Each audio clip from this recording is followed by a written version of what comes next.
Welcome to the Infinite Improvisation Podcast, Adventures in Music and Creativity. I'm Seattle-based saxophonist Steve Treseler and joined by Lauren Best in Ontario.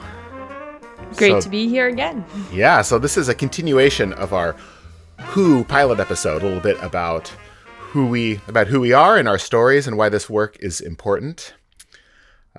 This needed a part two because we just scratched the surface last time. So I wanted to take it back, yeah. long ago, and ask you about some of the kind of, we talked about that, why the work is important, sort of some of the early sparks or kind of what helped you catch a fire, so to speak, in your own practice. Yeah. So I started playing music. It was actually in public school band. Played clarinet in band. They wouldn't let us start on saxophone, so made you stick with clarinet for a couple of years. But I mean, growing up younger, like my dad was a guitar player and played in a cover band, played some guitar and bass, and sometimes we noodled around with some instruments, but I never had any lessons growing up. So my musical journey really started once I was in instrumental music in fifth grade band, playing the clarinet. And I remember my first band concert leading up to it. I really liked the song that we were playing in fifth grade band, but then I was at home like practicing my part. It was just really not satisfying to be playing second clarinet by myself, but I really liked playing the whole song. So I was just remembering this the other day, and but I wanted to be able to play this song on my own. And like one day after class, one of the trumpet players left their music on the floor and it had the melody of the song, and I snatched it up, and then I had this like little Fisher-Price cassette recorder, and I recorded myself and playing the clarinet part, and then I was like live, like playing for my family. Look, I can play the song now, doing a little overdub with myself, and it just seemed like, yeah, this is what I'm doing. But that may have been a sign, I was into doing this and recording and all of that. But sticking with clarinet and until, well, let's see, one of the earliest sparks was my second year playing, and I was in a regional honor band type situation. So kids from a bunch of schools came together that were, I auditioned to be in it. Some people that were serious about playing and were playing some trickier music, and the band was bigger and all of that. But at the concert, there was another sixth grader who was a tenor saxophone player, and I think we were playing, it was the theme song to Peter Gunn in our band repertoire. And this kid played a solo on it on saxophone. He was taking lessons and he improvised. So he played this like blues solo on top of this, and I was just mesmerized. I was like, that is so cool. Sam is so cool. Like I want to do that. And that just that planted the seed. And it was another year later when my band director, Bruce Lavin, who just retired, we're still in touch and friends and played gigs together, but he's one that got a saxophone in my hands, and to get ready for seventh grade jazz band. And then I auditioned on clarinet, but I just was not taking anything seriously. And I got cut from my middle school jazz band. So I didn't make it. And he was enough of a softie that was like, oh, please, can I, and I'll take lessons or whatever. And then he inevitably broke down and let me join. And if I took lessons over the summer, which I did, and I wasn't that great of a student, but Sam, my sixth grade hero, was actually in band with me in eighth grade, and we were stand partners. So I sat next to him, and his dad was really into jazz and got him listening to a lot of things. So I sat next to him. I was in his shadow a lot of the time, which was fine because he was really experienced and just learning a lot and getting into it. And I went over to his house, and he was playing John Coltrane for me. And he's like, have you ever listened to free jazz? I'm like, what's that? So he's playing like Ornette Coleman's Double Quartet. And I was like, whoa, what is this? I've never heard anything like, it's like the counterculture of, oh, this isn't what we're doing in jazz band. And then later on, once I was in high school, I ended up connecting with Sam's teacher that he had studied with for years. And that's when things really took off. I was taking it more seriously myself and was connected with a really good teacher who was Bruce Wilson. He was a woodwind doubler, so he played a lot of the musical theater, pit orchestra shows and weddings and corporate events and jazz gigs. He was a very versatile woodwind player. And when I connected with him, he was a great teacher, and the time that I was ready to take it seriously. Nice. I love so many aspects of that story. One, because I like as someone who I have my own kids, I work with kids, I know what some of those moments look like and feel like to me observing them in the moment. So I love imagining little Steve. I got a picture. Maybe I can include it with my like hair everywhere and my cheeks puffed out blowing into this clarinet. So yeah.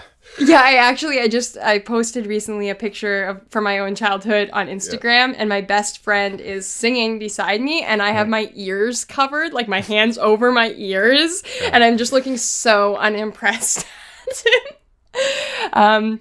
But one of the things, well, a few things like struck me about that story, but one is like just at the very beginning, that you had this feeling of playing with the band, and like you knew you liked that feeling, and then trying to recreate that on your own. And this is something I talk to students a lot about, right? That feeling of, it's something we kind of touched upon, of being like enchanted by music. I think that was one of your favorite words, the musical enchantment feeling, or another way of thinking of that is like flow states, right? Yeah. But that, we all know what it's like to kind of get lost in a musical moment. For some people, they might have only experienced that like listening or dancing, but for those of us who've played with others, like we know that feeling. But then to practice, we're often doing it alone, and we're not even close to that feeling, and we're trying to kind of figure out how to square those things. And I love that is so clear to you in your memory, even at that very early stage of your journey. Yeah. Yeah, and so and those of us that are trained to be ensemble players, like we get this the high feeling of performance, and we're part of the group, and we feel like right off the bat we're connected to this community and contributing to something bigger. But then when we're on our own, practicing in isolation, it's like preparing for it's disconnected from the actual act of creating music. Whereas a lot of folks that maybe are playing guitar or piano, they're totally in isolation a lot of the time, but you can have more of a complete musical experience. A lot of your piano pieces, you can, and if you want that feeling of a complete musical piece, you're able to access that, but you oftentimes are more isolated and don't have that community experience of belonging in your training. And during the pandemic, there are so many musicians that were used to having that complete musical experience in a group with other people, and now we're isolated, and the practicing being disconnected from the performance or the actual act of creation. It was really, a lot of people were just in a major slump, not being able to do that. And I was really encouraging, myself and all my students too, to work on some unaccompanied pieces where, playing your instrument, this is the complete piece of music, or starting to experiment with technology and digital audio workstations and, produce pieces of music that you don't have to wait around for the pandemic to end to be able to, play with the band again. So. Yeah. And interestingly, when I teach piano or when I play piano, part of it is about choosing when we play with two hands as two voices, or maybe with two hands but kind of functionally as one voice, right? Versus when we separate them and we work on our hands separately or imagining voices separately. And I often talk to students about the idea of, what if one of your hands was a saxophone player or was a flute player or was some other instrument, right? Whatever or a voice, right? And to imagine, instead of it being piano, where you have 10 fingers, to really imagine one note at a time, because it can feel wonderful to play lots of notes and to explore the full range of the piano and to play with both our hands and to like immerse ourselves in that complexity. So it's interesting, like the different experiences that can come to and from that. Also, as someone who's spent a lot of time accompanying myself singing, and that adds a whole other aspect of it. Yeah. And the other thing I loved about your story was getting refused into band. Yeah. Because I also, as a piano player, I didn't have like a wind instrument, and I wanted to join the orchestra, but I didn't have the skills in those kinds of instruments. So, and I was playing piano in jazz band, but I was thinking, wow, this is great. I'm used to practicing piano alone and singing in choirs. Like I can be in this kind of ensemble. But I didn't get refused. But the conductor very nicely like put me on whatever extra percussion instruments there were in the arrangement. So I was like playing the juice jug for one song. It was a juice jug filled with like marbles and water, and it was like a riverboat song, and that was my role, and I played mallets for something else. And I definitely wasn't really fully integrated on an instrument, even though I wasn't kicked out at that point. Yeah, so I have that story in my back pocket too. You know, if I have a student who's just really upset that they didn't make the top band instead of something, you know, it's like, well, you know, this stuff happens to all of us in our journey. But yeah, in this class, I mean, there are certain music programs now that are hyper competitive. So like you get cut and you're just out. So this one, it ended up being a great program, but it wasn't super competitive. It wasn't pushing these 8th graders to sound better than high school students. So there was enough, Bruce Lavin was very much about, we're exploring our instruments and having a good time and bringing the community together. And there's a lot of people from that band that went on to be great musicians, but I really appreciate that flexibility where if I was showing up with that same attitude or level of skills in some of these high level programs that are around me now, like, and not making the band, we got a whole army of saxophone players. And, even in the band I was in, there was extra players. They didn't need me in the group, but I wouldn't have had that, space to grow and really find the spark to really get into it, because I just wouldn't have been competitive and been cut, and who knows what would happen. And I think you and I both have a passion for taking music outside of the competitive sphere, as much as the utility of competition is another episode. Yeah. But especially nowadays, right, where there are, you can go on YouTube and see a million videos of very young children, well, maybe not a million, many videos of very young children excelling, right? But that sometimes we really build up like the child star, the prodigy, like people who have who sound beyond their years or beyond the amount they've done something, but that it's not always a predictor of future success or of like future positioning, and that for myself, like that definitely wasn't in some ways, of course, I had certain gifts or talents or whatever, but there were many ways where it felt like I was struggling and like I was like behind the sort of behind the prime to learn. And starting about talking a little later, and I started playing piano when I was 9, and I felt like it was too late. Like, I knew other kids who'd been studying since they were younger, and it felt like they were further along, and it felt like I would never catch up, so to speak. Totally. And it's a very weird thing to think, like, as a child, I felt like my time had passed already, Yeah, that's so wild. I saw this little meme infographic, that the time, it's like your lifespan, and here's when here's your born, and here's your death, and then here's your point, where you think it's too late, but the point where it's actually too late is like after you're dead. But all that time in the middle, that there's so much, and there's plenty of people that are prodigies or super gifted kids that either burn out or suddenly, they're not a cute little kid anymore. Then they're a teenager, you're a middle-aged person, and the novelty of being young and doing it. And sometimes a lot of the great feedback they got is that from people, glowing about how great they are for their age. And then when that whole system goes, or that whole environment changes, what's going to keep them sticking with it for decades. And some do, and some don't. But then the late bloomers, plenty of, or it's not even late. I don't know, but people that start not super young. Many different journeys to end up in the same room having a great time playing music together.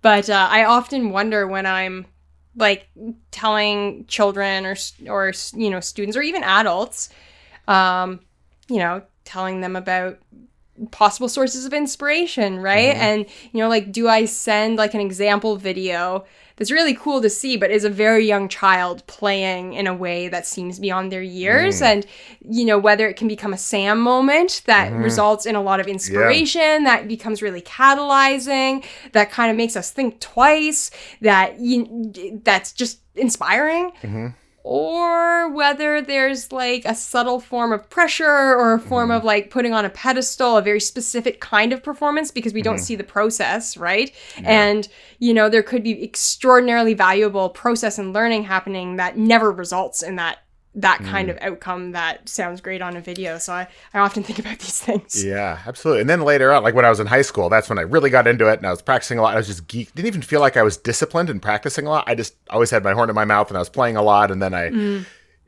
then I became a very strong player for my age and was like winning things. And then people like, oh, you are so talented. You have such a gift. And I was like, well, no, it didn't feel like a gift. Like I really liked playing and I did it a lot and I'm like excelling at it. So it never really felt like that I had, that I was just a natural other than I was drawn to being interested in it. It's just like that with anything.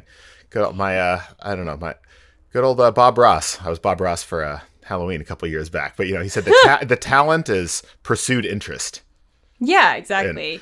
And, that actually brings me back to the Sam story. Why that has stuck out. I was reading a book by Dan Coyle. It's called The Talent Code. Sort of the research on how we develop talent, which a lot of the research says, there's not just a talent gene where you come out of the womb and you're talented, and some are talented and some aren't. That there's like looking at ways that certain people prepare or live their lives in a way to grow talent, and some of it is no mystery, like a deliberate practice. So lots of skill development and doing it in a thoughtful, goal-oriented way.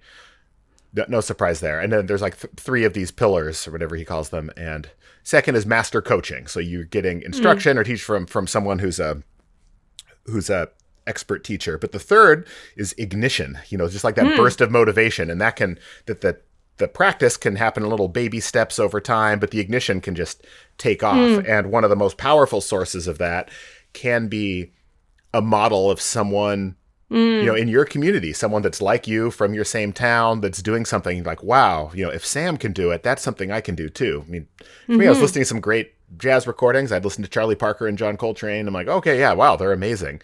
But then you see some other kid doing it and it's like, oh, wow, they're doing it. That's something I can do. And it's something we see professionally too. It's like, oh, look at what this person is doing. That's cool. Maybe that's something that I could do as well. So that really stuck out as I was reading that book. I'm like, oh, that's really what happened to me in some other situations where I saw someone doing it. I'm like, wow, that is so cool. That person is so cool. Like, I want to do that. And knowing it's possible makes all the difference, rather than feeling like, oh, am I not gifted enough to do this thing? It's like, well, if they're, the good kind of social pressure. Yeah, absolutely. Seeing that model and seeing that there's so much we can learn from models that can't be explained, right? Where we're noticing all kinds of details that we aren't necessarily even noticing consciously, right? And not only about the technique or the aesthetic or the whatever we're noticing about that, but also, things about like the energy and the, the effort or the personality or the story. And I'm thinking about the kind of bravery or courage aspect of it. And that in the, I don't know if that's talked about in the talent code or not, but I think of that when you're talking about, people say, oh, you're talented. And it's like, well, no, it's maybe, but I practice, like I'm spending time doing it. But I think part of it too is like I was going to say spending time facing the darkness. But what I mean about that is like, there's rough spots, and we've talked about performance and nerves and how like there are feelings that we can mistake for danger and that we can mistake for being a sign that something's wrong because it feels weird or it feels bad. And, kind of integrating that and being like, oh, I noticed that. And then I work with it because I have these other aspects of the coaching and of the inspiration, developing me. So it's worth being brave and it's worth having courage through some of those rougher aspects, through being discouraged or, not making the cut for something or just all those micro moments of it not going the way you want, but being like, I'm going to keep going anyways. Yeah. And why, when is the benefits really kind of outweigh the scary feelings or the risk, or, we're talking about, risk or doing something that makes us feel uncomfortable on purpose. A lot of it, like, why would we want to do that? And actually I have that as like a possible topic too. Like at what point do we know that the benefits are going to outweigh that it's so important to us that we will make ourselves feel uncomfortable or take risks on purpose, when a lot of the times those are things that we will naturally avoid. And there's lots of other risks or scary things that it's a good idea to avoid. So when is it worth it to take those emotional, it's emotional labor rather than physical threats for most of our, well, depends what your performance piece is, but yeah, it's that kind of emotional labor when when and why do we do it? But although social exclusion feels like physical injury, so yeah, absolutely. Yeah, it's wired into the same alarm system. Yeah. That's a whole nother, the public speaking or playing a solo. As soon as you feel like you're going to be kicked out of the group, that's a whole nother talk. But it's but you feel like you're, it's. Oh, our ancestors, if you got booted out of your community, you'd starve to death or get eaten by a predator. So it's still so hardwired, some of those feelings that we know it's not physically dangerous, but our whole primitive, the limbic system just goes, yeah. Yeah, and I think as facilitators, like this becomes so central, right? Because it's like what containers or contexts do we set up so that people can explore improvisation and can explore creativity and can get those benefits we're talking about and can kind of enter into our belief. Because when we see people in those situations, sometimes what they anticipate or expect of themselves is a certain thing, and what we imagine they can do and what we have conviction that we believe that they can do is so much beyond that, you know, and we imagine and believe tons of possibilities that perhaps in that moment the people who are just starting to experiment with this kind of thing might not have thought they were going to be doing that today and might not have thought that would be possible. Yeah, and that's one area where we come together with our experiences, which is facilitating community experiences around creativity or improvisation and music and something. Yeah, I've got a bazillion questions for you about, but as I've been teacher, educator in this space, that there's so much fear and anxiety with a lot of people. Some have had traumatic experiences around this in the past, that's so much of this kind of teaching isn't about, the skills or the material or the tips or the tricks. It's building the right environment. And I've been coming with just different ways of sort of sidestepping the fear response. And so much of that is if we're doing something as a group and it feels like that doing the creative thing makes you feel like you belong and you're part of something, it just eases all those, the fight, flight, freeze response. Just like, public speaking is, did I already say the Seinfeld joke on a previous... Give it to us tell again. Me, maybe this is the second time. Maybe you weren't listening to the other episode, or I didn't say it at all. But he says that there was there's a study that said that public speaking is the number one fear among adults, and number 2 is death. So, which means if you have to be at a funeral, you'd rather be in the casket than doing the eulogy. Right. So there's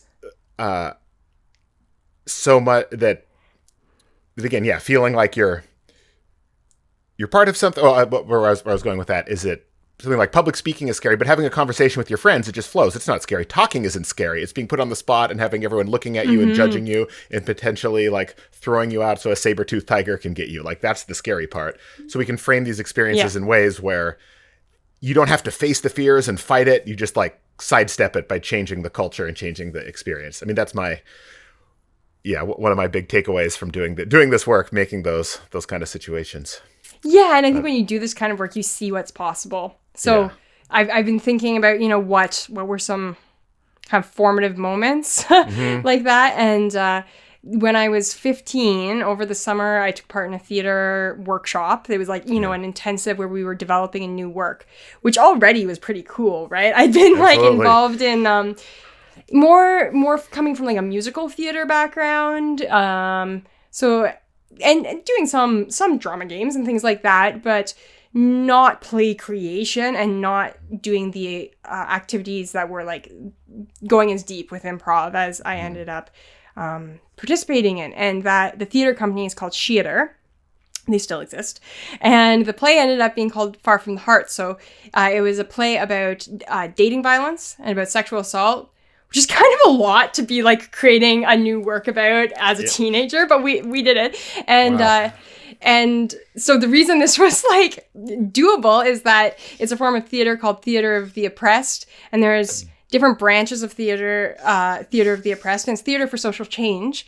And that's something that Sheater specializes in. So they'd done other projects that had to do with meaningful and impactful subject matter. So the way form theater works is that a problem play is presented. So a relatively short play that has all these issues, like things don't end well. And then it's shown again and the action is stopped at certain points and the audience is invited to get up and replace a character and intervene and improv out an alternate solution to some of the problems that come up in the play. So here I was, having been part of this group that created this play, and I kind of understood what I was getting into, but of course, like, you don't really know what it's all about until you're doing it. And we presented this play we created, including with interventions at several local high schools. So not only had kind of my perception of what theater is, how we create theater, how I create theater, like who I am in that context, not only was that stretched, I then saw all of these people who were not planning on getting up on stage that day, getting up on stage and improving these alternate solutions to things that, especially at that time, no one really wants to even like talk about. You know, like teenagers aren't typically talking about dating with their teachers and stuff. And yet we're in the school and they're like, you know, like trying to find solutions on stage to these issues. So that was a really like just kind of life-changing project. And I ended up being involved in other things with theater after that both with Far From the Heart and also with other projects where I was really introduced to just all kinds of generative improv that was then like used and incorporated in professional productions. And that was like, it really showed me the power of improv to be taken to a really impactful and professional level, as well as having that personal transformation. And so it kind of modeled for me the social change aspects of creative work really early and put me really in the middle of that. And right from the beginning, there were some cool, innovative things about that project. So the local TV station, Rogers TV, filmed one of those performances and they took like phone-in interventions if people wanted to do so. And then later the play was turned into, well, it was toured with professional actors. It's been translated into French and like been mounted several times that way, but it's also been turned into an interactive film, which still lives online. I ended up both being part of the production process, and I did a little bit of acting in that film too, which was a like really amazing experience as a young person. So to like right from the beginning, there's this kind of intersection of different art forms, of technology, of social change, and that was like, really, really. It's like it's exciting, but also from the beginning, like I was thinking about how creativity applied to this really big stuff and kind of like the responsibility of being a creative person, because you know from the beginning the kind of ripples that and impact that can have. Wow. Holy cow. That's incredible. So is that tell me a little bit that organization that it was a community organization? Yeah. So how did you get connected with that when you were in high school? Like how did that happen? Yeah, so that's not a typical. I'm imagining that is not something that most of our youth have access to, like being part of a production like that. Like, yeah, how does that happen? That's incredible. Yeah, so it's a nonprofit theater and arts education, community arts organization. And I've since been involved in a whole bunch of different projects that theater's done. So it really was a kind of like it's led to so many things. And at that time, I mean, it was community arts, like starting really at the grassroots. I remember I did an audition for it in the library, like in a room in the library. I think I probably saw a poster for it or something, probably also at the library. Like it was really a grassroots initiative to reach out to youth locally, which is something I've tried to do myself since, is like reach back out directly into the community and create those opportunities like from that point, and also create those opportunities digitally, right? So that youth do have access to these kinds of opportunities more broadly. And in that case, the show toured and youth more broadly were able to see a little bit of what the theater of the oppressed is. There are other forms of theater of the oppressed. So like another form is legislative theater, which is using theater to inform legislation, to inform governments, which is also something that theater has done in the, I believe, the Ontario the Ontario government around changing laws around midwifery. Yeah. So yeah, lots of really interesting stuff around theater of the oppressed that is really inspiring. And I think like I'm curious what music can take from that, right? And what we can take from that across other art forms. Wow. Yeah, I'm wondering, I mean, if, you know, there's people that weren't planning on being performers that jumped up on stage, and I guess that element that you're, you know, it's not about you, and if you're improvising something clever or cool or virtuosic, it's like you're part of something more important, like a heavy societal issue, and being part of a solution and with a group of people, if that's what would help inspire someone to jump up on stage who otherwise, you know, wouldn't have volunteered.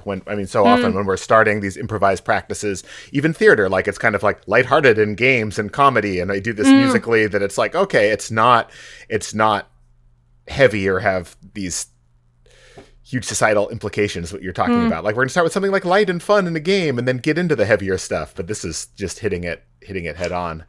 Yeah. Well, I mean, there's different approaches, right? I take the game and the lighthearted approach a lot. And even in that project, right? We were like in the development of it, and even in the performance of it, there's lighthearted moments. But I think there's something to be said for what you're describing in terms of raising the stakes creates a different kind of collective importance to what's happening, right? Or like, you know, getting to what really matters to people. On one hand, getting to play, we could talk about how getting to play is so important. But on the other hand, when you're in a group, in a performance setting, right? Like creating the space for that, setting the stage for that, so that there's a degree of reverence almost, right? Of the importance. And that way people support each other and are more likely to feel invested. Wow. Yeah, so you had mentioned some of these other experiences or workshops that you as a facilitator, and I've got we could spend so much time on each one of these too, because I mean, so far, you know, I've heard about you doing workshops, as you say, across the lifespan, from babies to seniors, and you do online music classes for like group classes for preschoolers, and I'm just fascinated to hear. I mean, more details about those, or maybe just sort of what maybe some overarching philosophies or approaches are for building those community, or I mean, even just giving us an overview, because I know a lot of folks listening, anyone from my circle that I'm bringing in the musical improvisation world, but hearing about some of these things that you're doing is just totally different from anything we're used to in the improvisation world, or just anyway, it's kind of open-ended, but I want to hear about some of those experiences.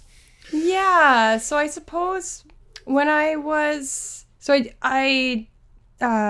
took part in the Artist Educated Professional Training Program at the Royal Conservatory, which was artists of different disciplines coming together to learn how to be artist educators, basically, to use, to not only educate in their art form, right? So like teaching about music, right? Or teaching music for the sake of music, or dance for the sake of dance. But to also think about teaching through the art form, right? So social change through the arts is one example, but we can also think about math through music, or, you know, social studies through dance, or science through, you know, we can, science through visual arts, or there can be different combinations of that.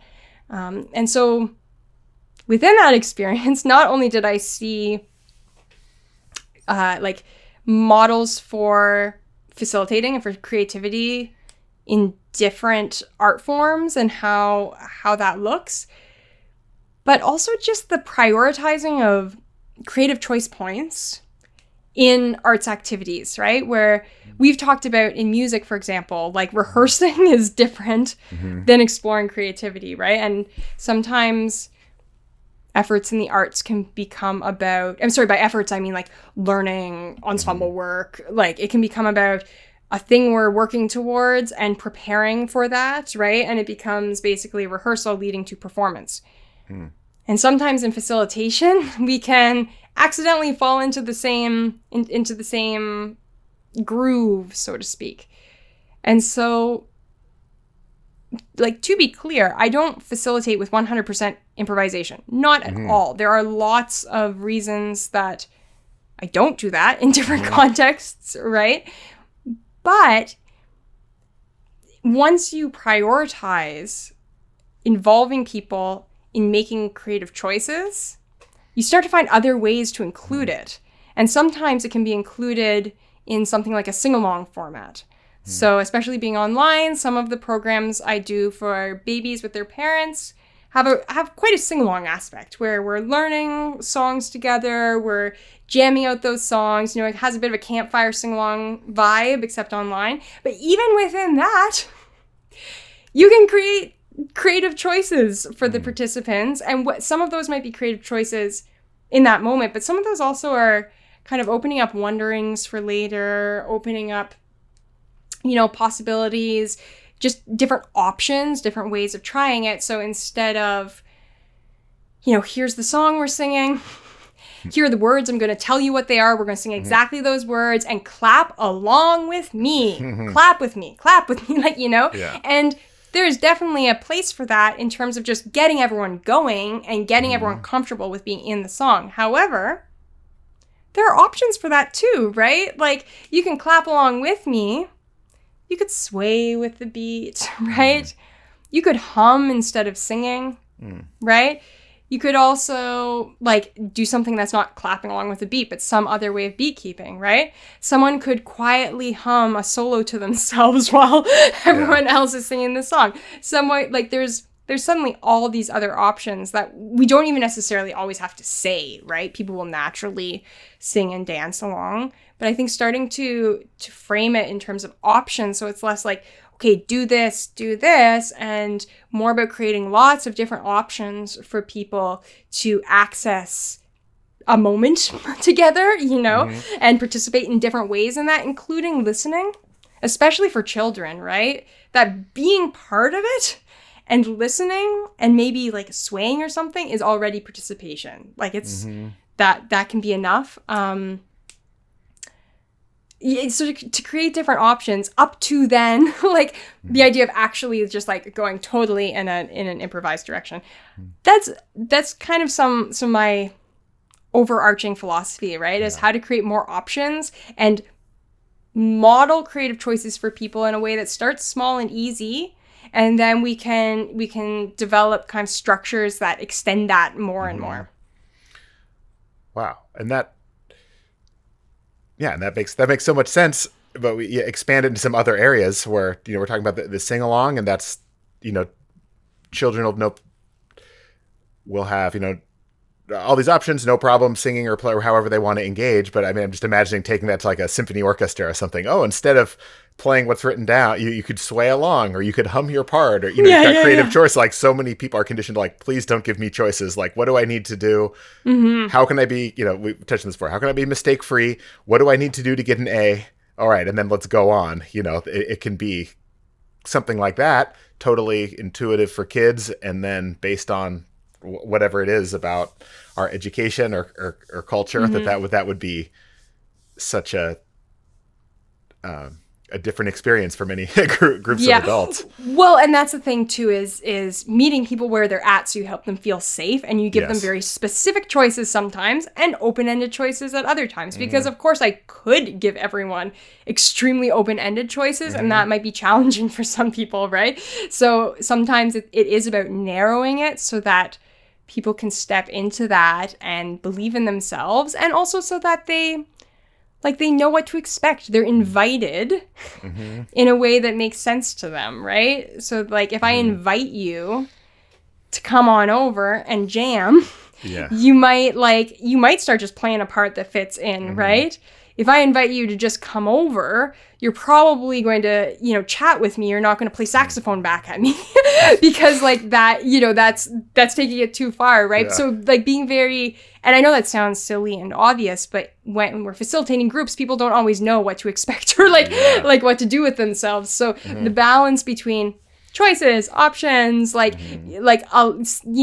for possibilities, allowing for free play. And then on the other hand, creating structures and making it feel very safe for people, especially when people believe they aren't musicians or believe they can't sing or have beliefs about themselves and their abilities. So when I talk about that, though, what does that bring up for you, thinking about your own journey at both in your own experience as an artist and people facilitating your creativity, but also as you became a teaching artist and as you started to do more facilitation yourself? Yeah. Even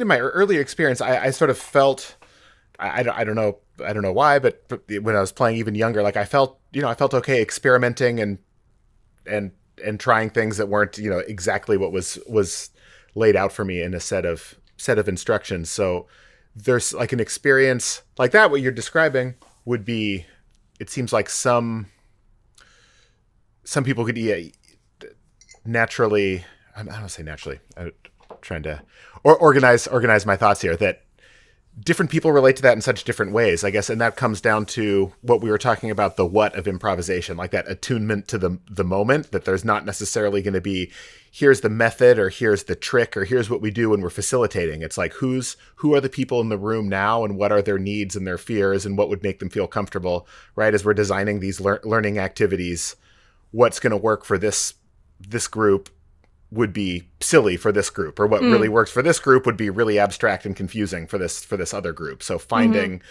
even within a similar set of values or practices, being able to read the room is, I think, such an important part of this work. Well, I guess, my journey is being a teaching artist and really starting to focus on this realm of musical improvisation. I guess started, so I went, when I finished my time at New England Conservatory in Boston, I moved back to Seattle area, and I didn't have huge aspirations other than like, hey, I want to freelance. I want to play gigs and work on projects and teach lessons and not have a day job. Like, I did not want to put on a tie, music or otherwise. I was really invested in music education, but not being a full-time public school band director or something like that. And I've got the most respect for people that do that, but that wasn't my path. And just freelancing, playing gigs and paying the bills, teaching some lessons, and some schools would bring me in and say, oh, you're a jazz musician, come and teach my jazz band, teach everyone how to solo. And we go in there and there's like 20 kids and we have to teach them how to like take turns one at a time as they're, one terrified kid to the next. And it just didn't seem like it's a very challenging setup to come teach everyone how to play an improvised solo. And even if we had the time to just pass the microphone around, when we're doing that, a lot of people weren't engaged. And I guess one of these light bulb moments for me, it was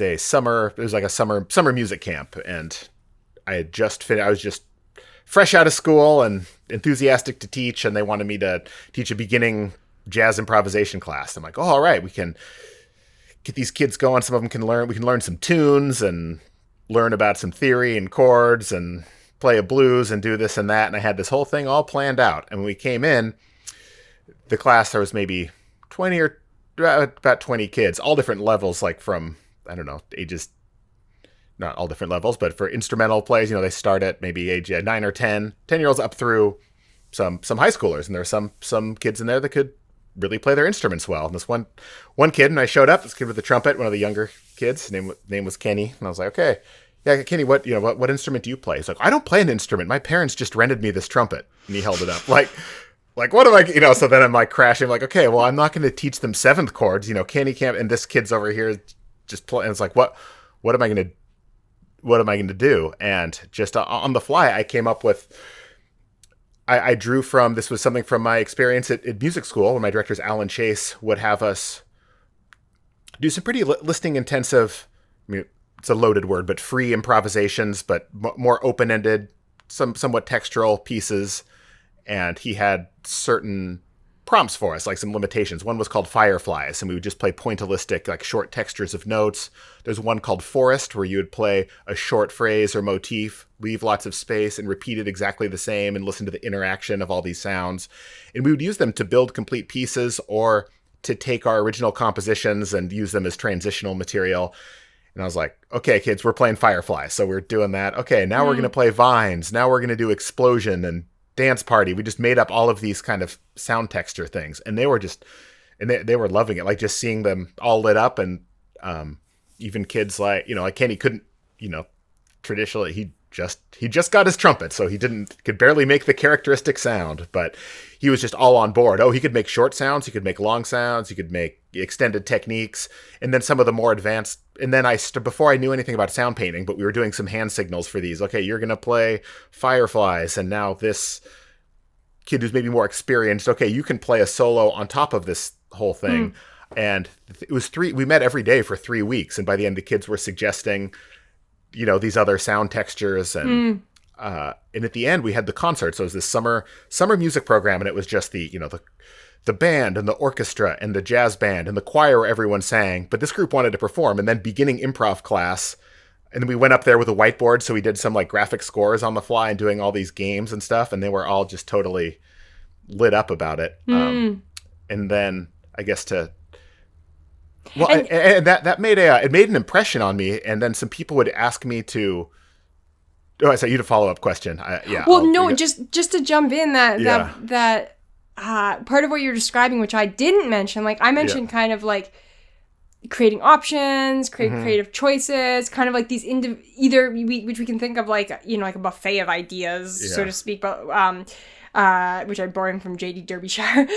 Or we can think of, like kind of, that can be activities, right? So like that could be an individual creative moment, or it could be like the activity is kind of creating that. But then what you're describing is that it becomes this larger creative process, that we have individual choices. We have kind of like activities or ideas, or like kind of like realms, containers that those exist in. But then it becomes this larger creative process that is just what you described. Like it has a different kind of shape and magic to it.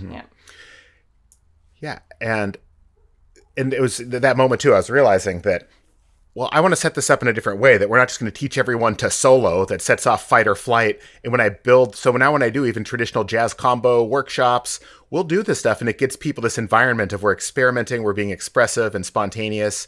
And after you've played Guess the Animal and done these chicken sounds in front of your friends, like trying some other game or something that might be, then we can pivot to something that's more, if we're doing like jazz language, or, we do call and response, and then suddenly it can go into these other areas, but the environment is set up in a different way. But yours, I guess, to wrap this up with the chicken soup of the soul music teacher. So like I was like years later, I was in graduate school in Seattle. I took like 10 years off after my undergrad, and I was a TA for the jazz and I have a master's degree in jazz studies and improvised music. So as a TA, I think one quarter I was like playing in the big band, and I was there. I was like, "Hey, Steve," and I looked around, and it was Kenny, like the kid from the class, and he was playing lead trumpet in the jazz band. Like, and I was like, "You learned how to play?" Like, okay. And he's like, "Oh, do you still do Explosion?" I'm like, "No, I don't do Explosion, but I remember it." Like, but I use, this other one you came up called River. We do that, and we've still been in touch. And he's band director at a private school now. Wow. and doing the thing. So it was like, what an amazing story. Yeah, and even if Kenny hadn't learned, even if he never really learned how to play the trumpet, it was still but he was there in that last concert when we're doing all the silly games. He was there, and he figured out enough of the horn to play whatever he had to do in the concert band. But that really, and then some of these band teachers would, they'd hear about these, like, "Oh, can you do those whatever weird improv things you do with my band or my orchestra or choir?" And I would do those. And like, "Oh, these are kind of fun." But I guess professionally too, I was, going from I was wanting to, I guess, kind of hitting a roadblock with a freelance lifestyle, just going gig to gig. And I'm like, okay, I need something more stable. And that's when I, made the decision to go to grad school. I'm like, well, maybe I need a steadier job, get a college position or something. And, I was like settling down and, thinking about starting a family. And, I just, the gig to gig thing, it's like looking at that as not that I necessarily thought that'd be a perfect position, but more for like this, the security and, just a regular gig. So yeah, I went to graduate school, and I was, even when I was still in school, I hadn't finished my degree, but I was a finalist for a jazz studies position in a town nearby, which is a beautiful area. It would be like close enough to the city that I could still come back for gigs. It would be like the perfect situation if I was going to be, at an institution. As a finalist, and had, very awkward, I'd never, like, it was a Skype, this was pre-pandemic, but Skype interview where they had to ask everyone the same questions exactly and no back and forth. And it was very awkward, but I was like a finalist and didn't get the position. And it was, hit me pretty hard. I was like, oh, this one would have been perfect. And any of these other positions that are open are in places I really wouldn't want to relocate to, or even temporarily. It just wouldn't work.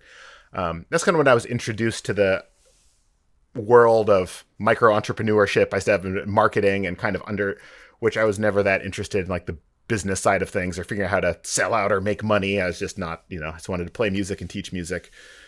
But someone had,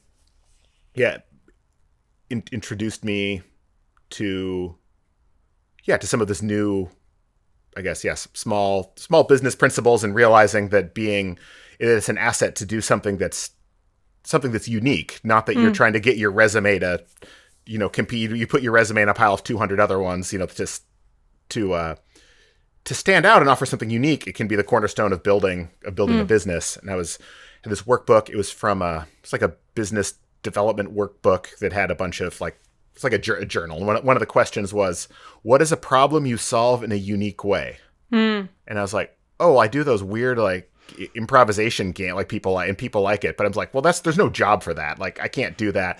But then I realized I was building all these questions. I'm like, wait, maybe this is the thing. If I build a structure around this more unique experience, it allows us to have our niche, more deeply resonate with a small group of people. And potentially, in the business side, you can charge a premium when it's the only option. If people want this thing, and you can't just find someone, but if it's anything you offer that's really unique, you can't just find the Walmart equivalent. Like, what's the cheaper version of this? Like, it's the only kind of experience. So that's when I really started working more on the workshop experience. So then that I would go to some of these music programs. I could serve more people and work with an entire music program or entire ensembles and perform, and starting to do more guest artist things, and working on doing more speaking and things like that. Like trying to be a leader in some way, in this way of teaching improvisation in a way that was different than certainly the status quo in jazz education, and started with this game symphony workshop, which I've talked about before, using theater games and some of these things that we're talking about, and making that a central part of what I'm doing as, part of my mission, but also like strategically and business wise, it actually makes sense to do something that seems not standard. Yeah. And I think also as we see how well it works, and as we're impacted by seeing, like, by all these examples, right, of different types of people being positively impacted in different places and different contexts, it also becomes like, what matters, and that you want to elevate that and kind of come into that and be able, as you said, to serve more people and to impact people both more deeply, but also in a broader way, and kind of amplify that out. And as you were talking about using, like, animal games with professional musicians and things like that, it part of, for me, what working across the lifespan, so to speak, has been, which I worked for an early childhood music education company, teaching tons and tons of babies and toddlers and preschoolers. So I kind of came into it with that, but I also was part of some research projects that were affiliated with this lab. That was one of the titles they used was neuroeducation across the lifespan. So like education, using the brain across the lifespan. And I was involved with some projects, both for young kids and for seniors. And since then I've done lots more with kind of all the age groups, right? The parents and little ones and seniors and adults, but also people with dementia and lots of different types of people. And I've found that the same activities often work really well in really different situations. And once you're kind of thinking, music and experience in this broader sense. It's not like, oh, this is the stuff I do with babies. I mean, obviously there's some developmental things that, like, there's certain things that work particularly well. But oddly, some of the stuff that works really well at the beginning of the lifespan, I can keep, we can keep using in other ways, and that it's not, like, to me, there isn't like children's songs and adult songs. Obviously, there are some songs that we use a lot in childhood, and there are some songs that are maybe not appropriate for children. But then in between, we have all kinds of songs that are just songs in our culture that we can use. And so the more I did it, the more I found all this transfer and like just interesting ways that it wasn't in silos. It was kind of blended together in these beautiful ways where you see how you can use some of the same principles or sometimes the exact same activity in different contexts, and people will get so much out of it. And the idea of something being like too juvenile is something that I try not to assume that something is too simple or too juvenile, because even very simple activities can become really amazing gateways to deeper awareness or to accessing other parts of ourselves. And it all depends on how we do it. Yeah. Oh, absolutely. Preaching to the choir here.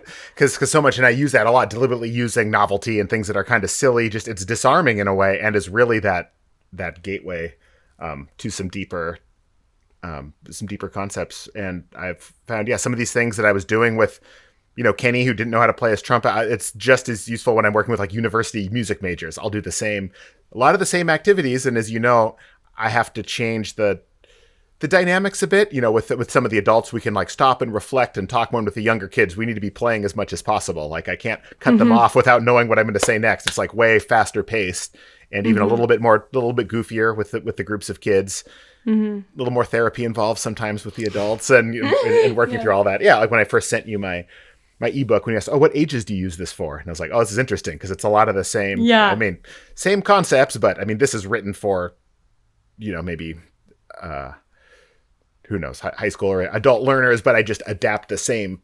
It's not a book I would give to a kid, but I use some of the same concepts for sure.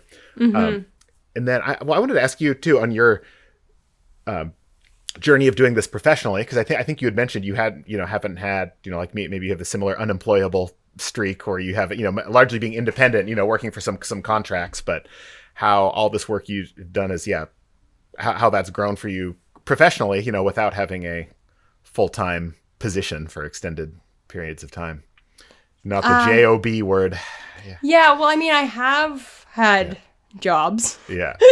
But some of those jobs, like we've talked a lot about alignment, right? Yeah. So yeah. From pretty early on, I was trying to find things I could do that were in alignment with other things I wanted to do, right? So I was, as a teenager, I was like, performing as a singer-songwriter, but I was also putting on concerts, right? Because I wanted places to play. So that kind of entrepreneurial aspect, or that some people would call do it yourself, but it's not just do it yourself, it's in collaboration, right? That started really early.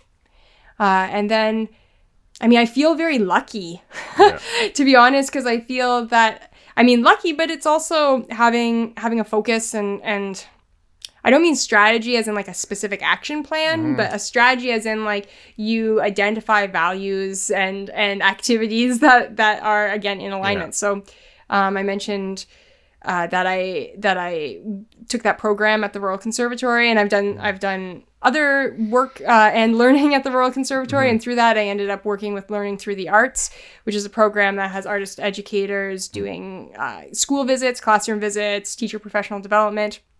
So through that, I met a lot of different kinds of artists and educators, I got to see a lot of artist educators work in really different ways. So that was enormously helpful to me because I had, when we talked about models, right, I had a lot of modeling. And then making my album, I saw other musicians on who are professionals, who are touring, who in some cases were either had played with, long ago, had played with some really big names, or were just coming off of tours with pretty big names in it. Like, that's really inspiring. So I knew it was possible because I saw it around me, and I kind of saw these models of different ways to go about it, right? Like the touring musician, or or gigging, or these different models. And then I worked with Rainbow Songs doing early childhood music.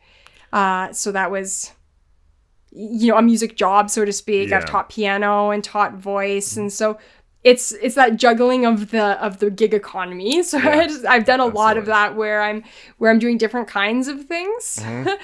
And then over time, that leads to certain opportunities, or that leads to being able to build in different directions. And so sometimes it's been about leaping into opportunities and collaborations and seeing what happens and learning from that. And sometimes it's been about creating things slowly and strategically for other reasons. Like I do group online piano lessons, and that was a very specific choice based on my experiences and seeing how well it works for kids to learn in small groups together and to be inspired by each other, and to integrate creativity in lessons, which I was doing one-on-one with students, but it's just all the better together. So sometimes it's been about designing something, and sometimes it's been about like learning things from opportunities that I didn't necessarily think I would be exploring. I've done music for churches, sacred music, and musical direction for musical theater, and for churches where it's not nearly as much about improv and about the creativity aspects, and it's much more about the performance aspects. But that being said, we've talked before about how through that's actually led to learning more about improv unexpectedly. Yeah. Exactly. The same page with being able to, designing things and strategizing, but then when the right opportunity pops up, like, I don't know, suddenly starting a podcast you weren't expecting to, when those things pop up. Yeah. Because I had a question about that Royal Conservatory program. So for that, so it's a multidisciplinary program. Did you have to apply like in a slot, like I'm applying as a musician or as a poet, or was it more, was it even a music program or an arts program, or how did that work? What kind of program was that at the university? So I had to make an application that showed that I had a professional arts practice. And so submitting my album, I don't know if I was even done my album when I applied.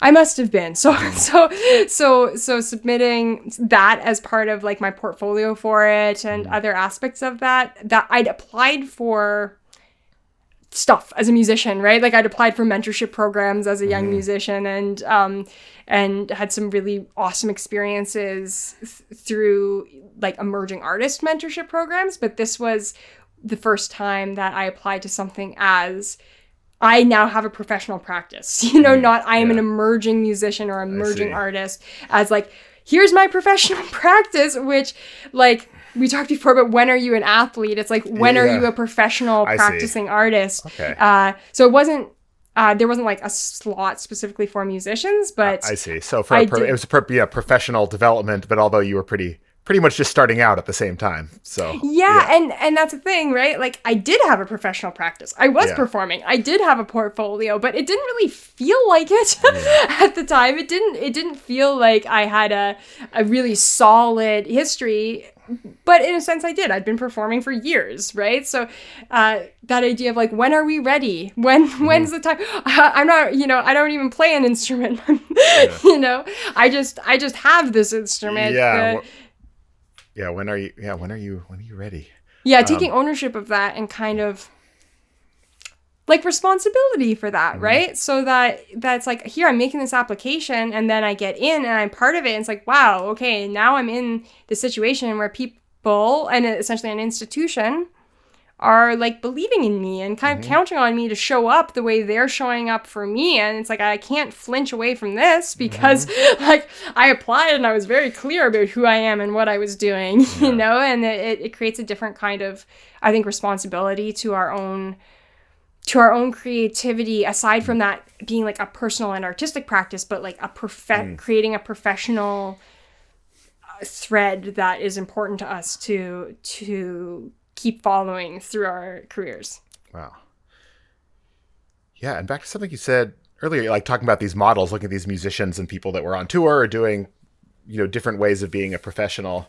Even a quick story when I was coming up, I was really into music, but I never really considered pursuing it professionally, because just about every well-meaning adult in my life is like, well, if you're a musician, you'll die poor and lonely. So you want to get a real job and play music on the weekends or something like that. And they're looking at what's best for me. And I was like, okay, well, that's just kind of took that as a given, until I saw like my own saxophone teacher who was doing well freelancing. And, I took a lesson with a trumpet player, maybe 10 years older than me, still a good friend of mine to this day, Jim Sisko. And he's a great player. And I saw like he's playing gigs. He teaches lessons.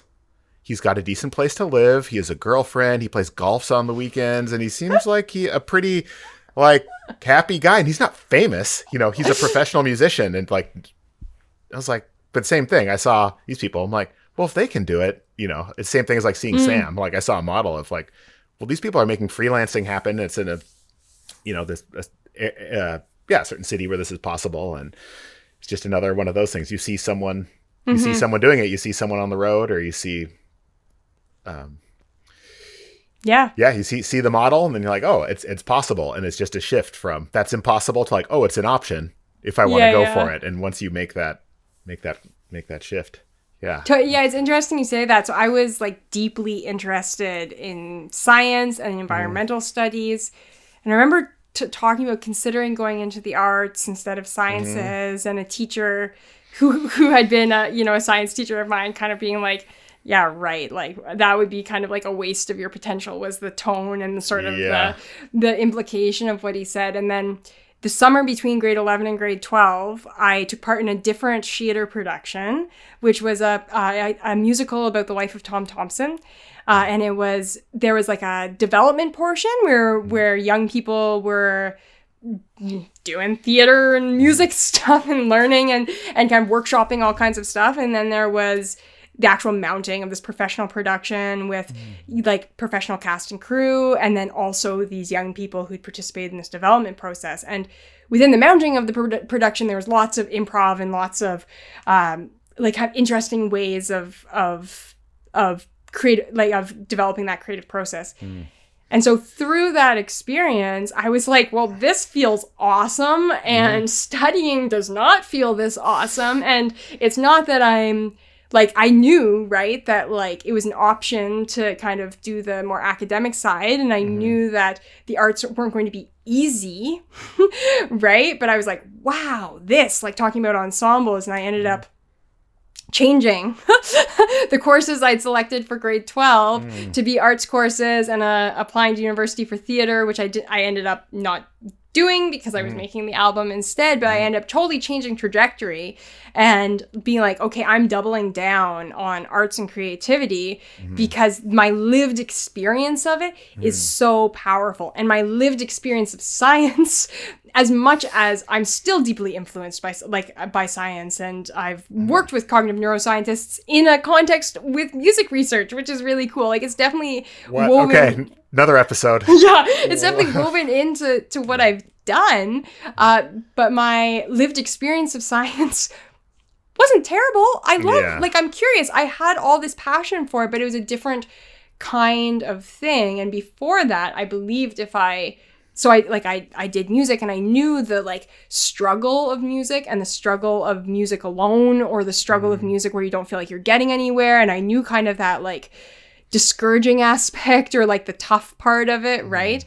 And I thought that if I went to school for music, or if I pursued music professionally, or if I kind of elevated its importance too much in my life, that it would ruin it. And I said that to people. I said, oh, if I wouldn't want to do it for a career, because that would just ruin it for me, But then as I had, even more powerful ensemble experiences, and even more powerful experiences myself, but especially with the collaboration to balance out this kind of like solo creative journey that is a little more tumultuous. And I got a bit more of that balance.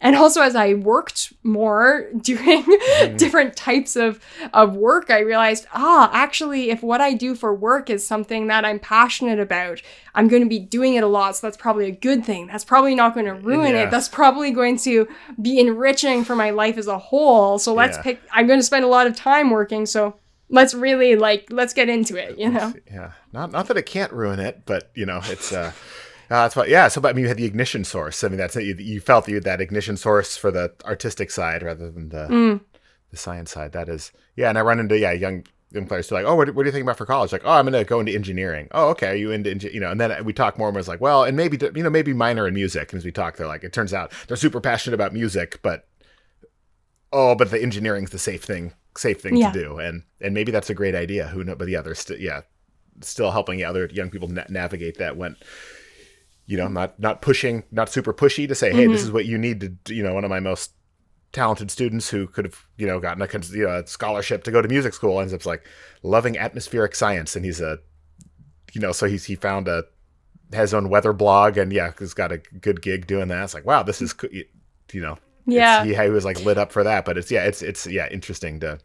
And no shade to science. Yeah. Oh yeah. And actually that was one of the things I wanted to bring up is that science in terms of like arts-based research about the effectiveness of the arts. My business is called Best Practice Arts, partially because it's like, best practice. And partially because it's like, like being creative is the best practice. But it's also because I have like a part of my background has been like looking at like what does research say and what does kind of theory say, and then how can we turn that into programs or curriculums or workshops, or like how can we interweave that in our practice so that we're using this knowledge to enrich what we do. And I'm still passionate about that, but part of what I've found over time is that like, yes, let's use that absolutely, and that's helped inform what I do, and I think that supports more creativity and more improvisation. And I think also the extent to which the reason I want to use those best practices is so I can help people better, and I can help people help themselves better, and that like I can increase effectiveness, increase impact.